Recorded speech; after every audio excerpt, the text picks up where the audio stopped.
નમસ્કાર, હલ્લાબોલ ન્યૂઝ ચેનલમાં આપનું સ્વાગત છે। હવે જોઈએ આજના સમાચાર।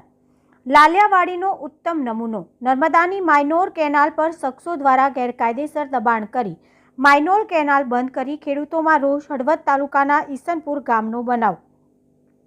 હળવદ તાલુકાના જૂના ઈસનપુર ગામે નર્મદા માયનોર કેનાલ પર એક ખેડૂતે પોતાના અંગત હિત માટે ગેરકાયદેસર દબાણ કરી માયનોર કેનાલ બંધ કરી વાવણી કરતા આજુબાજુના 30થી વધુ ખેડૂતોમાં રોષ વ્યાપી ગયો છે અને તંત્રમાં લેખિત રજૂઆત કરી છે। આ માયનોર કેનાલ સાફ સફાઈ કરવાની ખેડૂતો દ્વારા છેલ્લા કેટલાય સમયથી રજૂઆત કરવામાં આવે છે, પરંતુ તંત્ર દ્વારા આજ દિવસ સુધી કાર્યવાહી કરવામાં આવી નથી।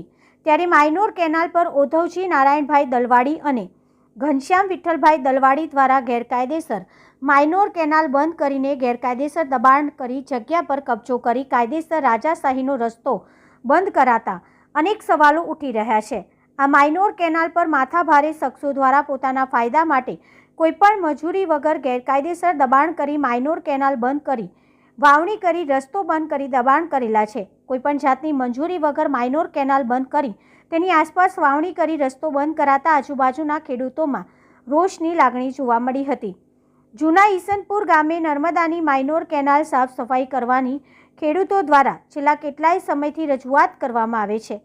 માયનોર કેનાલ પર ભૂમાફિયાઓ દ્વારા ગેરકાયદેસર દબાણ કરી વાવણી કરવામાં આવતા ખેડૂતોમાં રોષની લાગણી સાથે તાત્કાલિક ધોરણે કાર્યવાહી કરવા હળવદ મામલતદારને રજૂઆત કરવામાં આવી હતી। શ્યામજીભાઈ, હવે આ ધોરિયા કેનાલને બુરી જઈ છે, એને ધોરિયા કેનાલને સાફ કરાવવાની અને સાફ કરાવીને જલ્દી અમને પાણી મળે એવી અમારી માંગ છે।